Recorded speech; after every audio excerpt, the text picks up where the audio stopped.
Mira esta escena con atención.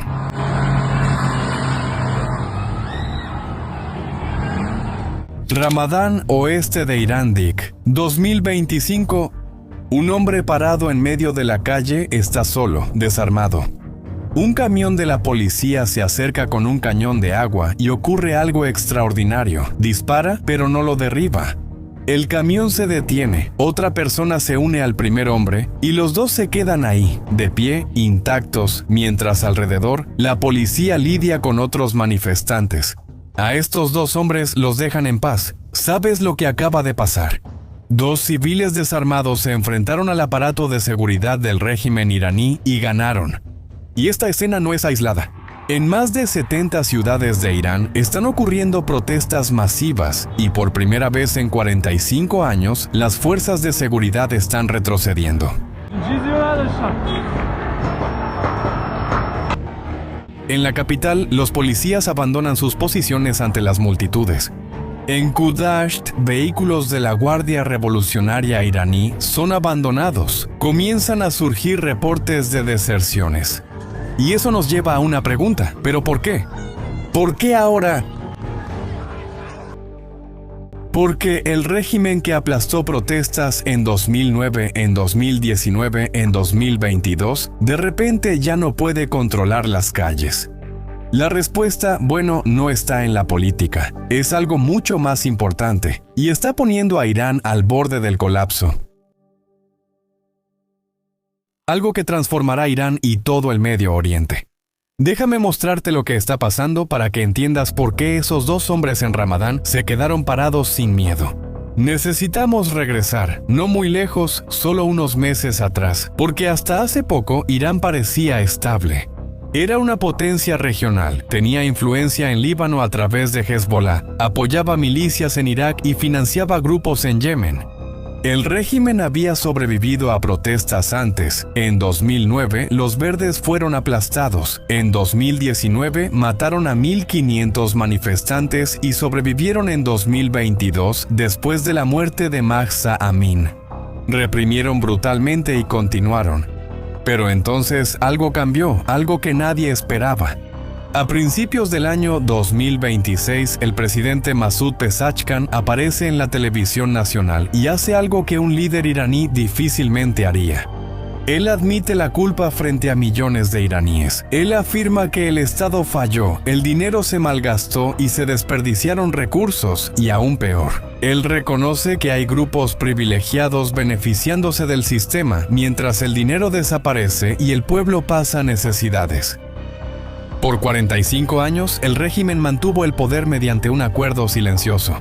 El pueblo aceptaba la falta de libertad por subsidios. Gasolina barata, pan barato, electricidad barata. Ese era el contrato social, autoritarismo a cambio de supervivencia económica. Y ese día el presidente rompió ese contrato en vivo, en la televisión. La reacción fue inmediata. En cuestión de horas, la moneda iraní se desplomó, el real ya estaba mal, pero ahora entró en caída libre total. En 2020, un dólar valía 42.000 reales hoy, 1.450.000. La moneda no se devaluó. Simplemente se evaporó y sabes lo que eso significa en la vida real. Mira, un gramo de oro cuesta $140 en Teherán. El salario mínimo mensual de un trabajador es de $110. Un hombre trabaja 30 días, se levanta a las 5 am, regresa a las 9 p.m. y al final del mes su salario no le alcanza ni para un pedazo de oro más pequeño que una moneda. La inflación oficial está en impresionantes 42, pero todos saben que es mucho más.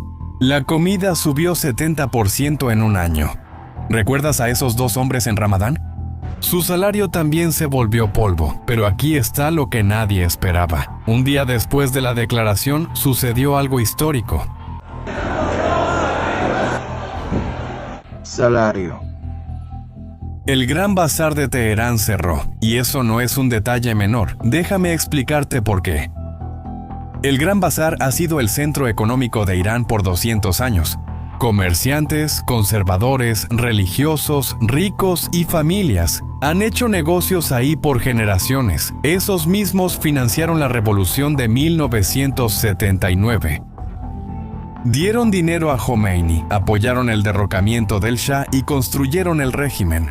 Y ahora, 45 años después, esos mismos hombres cerraron las puertas y salieron a las calles gritando: ¡cierren todo! ¡Cierren todo!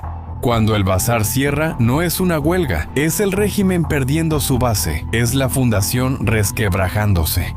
Esa fue la primera señal de que algo era diferente. Pero hay algo peor que la falta de dinero, mucho peor. Aquí la historia toma un giro inesperado. 29 de diciembre. Las protestas se extienden a otras ciudades: Isfahán, Shiraz, Mashhad. 30 de diciembre. Los estudiantes universitarios se unen a los comerciantes. Ya no es solo una clase social protestando, es una coalición. Y entonces los lemas empiezan a cambiar. Ya no son más ¿dónde está mi voto? Como en 2009, ni mujer, vida, libertad. Como en 2022.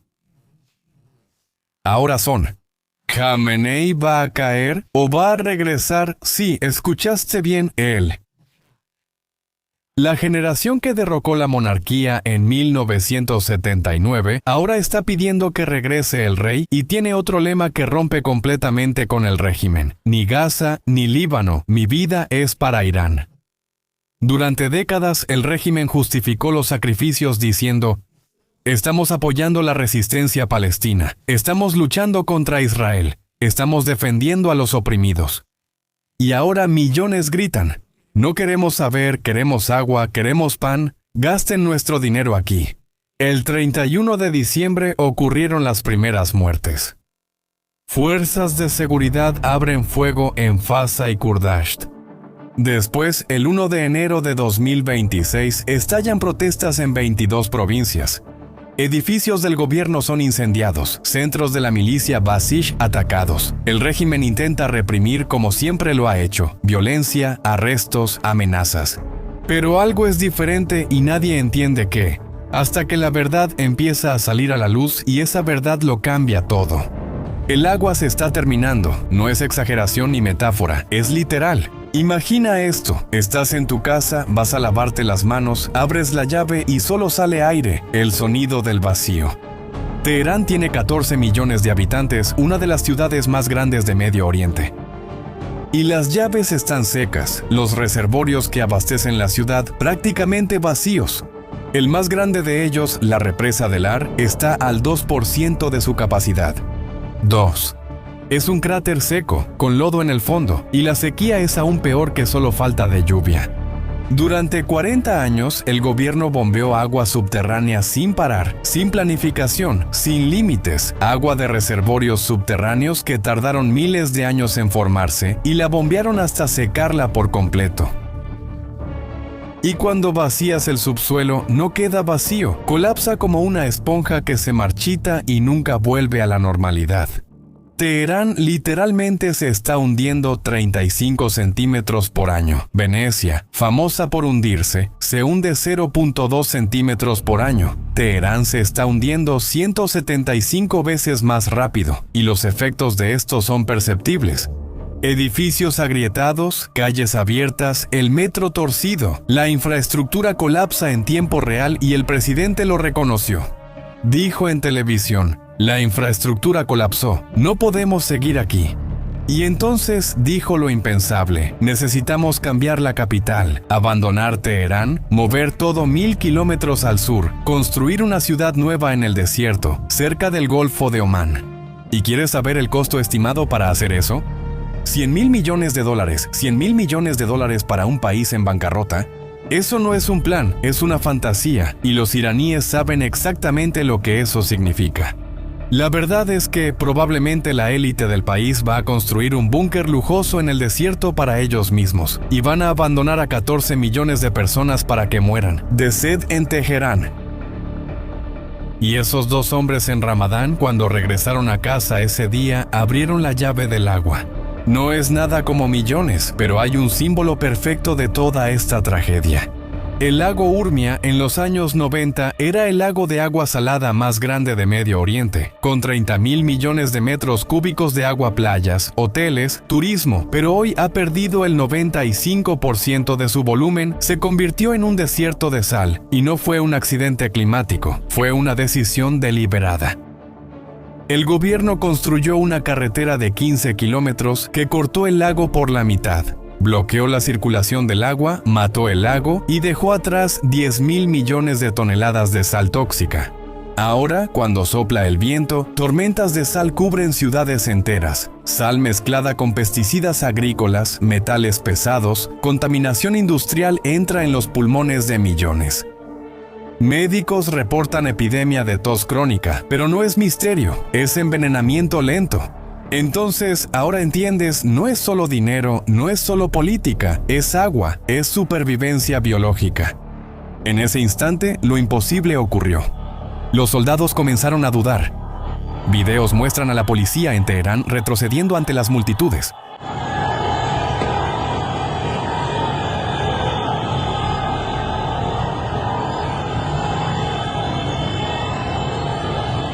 Vehículos militares abandonados en Kurdasht. Deserciones confirmadas. Y por primera vez la gente entendió por qué. Porque cuando ese policía regresa a su casa, su grifo también está seco. Tú, Sanoto, cuando ese soldado recibe su salario, tampoco compra comida. Cuando ve a personas en las calles gritando por agua, no ve enemigos, ve a su propia familia, se ve a sí mismo. ¿Cómo le disparas a alguien que enfrenta exactamente lo mismo que tú enfrentas? Por eso el sistema colapsó, no porque la gente fuera más valiente, sino porque sus guardianes entendieron que también son víctimas del colapso. Y ahora volvemos a esa calle en Ramadán, esos dos hombres parados frente al camión. Ahora entiendes por qué no se movieron cuando el cañón de agua disparó. No es que fueran valientes, es que ya no tenían nada que perder. Cuando no tienes agua en casa, cuando tu salario no alcanza para comprar comida, cuando el gobierno admite que te va a abandonar, cuando también sufren los soldados. Un cañón de agua ya no asusta, y cuando el operador del cañón tampoco tiene agua en casa, cuando él tampoco puede alimentar a sus hijos, duda. El chorro pasa por encima del camión. En ese momento, en Ramadán, no fue una victoria de dos hombres valientes. Fue el momento exacto en que el régimen perdió el monopolio del miedo. Y cuando un régimen pierde el miedo, lo pierde todo. Pero esa historia no termina en las fronteras de Irán. Atraviesa continentes y la primera víctima geopolítica está en Moscú. Vladimir Putin ahora tiene un problema gigante. Su aliado más importante en Medio Oriente está colapsando y él solo puede mirar.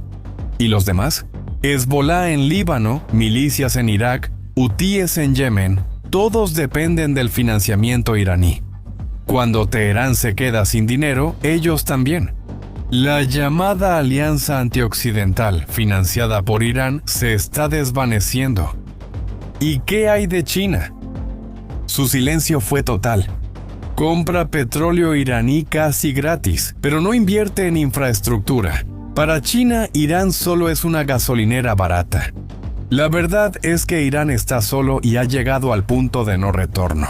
La crisis del agua es geológicamente irreversible. Los reservorios subterráneos probablemente nunca se recuperarán. La economía está colapsando. La moneda se volvió papel de colores. El régimen perdió su base social, comerciantes, estudiantes, trabajadores, todos unidos en su contra, y perdió el monopolio de la violencia. Los soldados dudan, los policías retroceden, las deserciones se multiplican. El Irán que conocemos está terminando, y lo que viene después va a redefinir completamente el Medio Oriente. Si el régimen cae, Rusia pierde a su proveedor de armas, Israel pierde su mayor amenaza regional. Arabia Saudita gana espacio, pero también puede significar un caos total. Millones de refugiados cruzando fronteras, grupos armados disputando el poder. Turquía, Arabia Saudita, Israel, todos entrando en el vacío. Una cosa es absolutamente cierta, el Medio Oriente de 2026 nunca volverá a ser el de 2025. Y todo comenzó cuando uno admitió que las arcas estaban vacías y cuando dos hombres decidieron quedarse parados en una calle durante el Ramadán. Y ahora quiero saber tu opinión. ¿Crees que el régimen iraní va a sobrevivir a esta crisis o estamos viendo los últimos días de la República Islámica? Si este video te ayudó a entender lo que realmente está pasando, compártelo con alguien que necesita saberlo. Y suscríbete al canal para no perderte los próximos videos sobre los eventos que están cambiando el mundo. Hasta la próxima.